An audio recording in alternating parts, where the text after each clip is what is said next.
There's a debate happening right now between consumers and manufacturers, and it's quietly reshaping what ownership really means. It's called the right to repair, and it's becoming a major issue, not just in agriculture, but in the automotive industry as well. At its core, right to repair is a simple idea.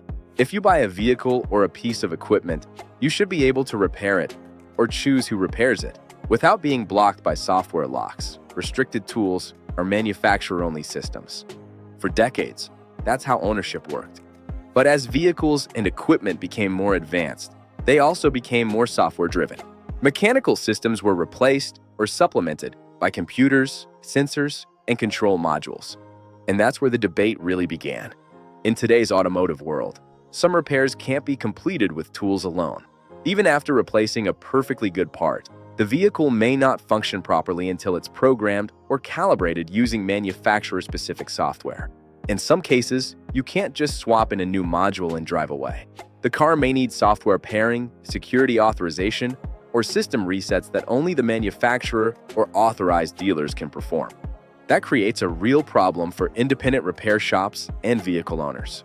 Without access to the same software and tools, repairs can stall, even when the mechanical work is done correctly. It's not about skill, it's about access. In agriculture, the stakes are even higher. If a tractor or combine goes down during planting or harvest, waiting days or weeks for authorized service can cost farmers significant time and money. Many farmers argue that if they paid for the equipment, they should be able to repair it without being locked out by software. Manufacturers say these restrictions protect safety, emissions compliance, and intellectual property, and those concerns aren't meaningless. But consumers argue that basic diagnostics, programming, and post-repair functionality shouldn't be restricted after purchase. So the question remains, when you buy a vehicle or a machine, do you truly own it? Or are you only licensed to use it under the manufacturer's control?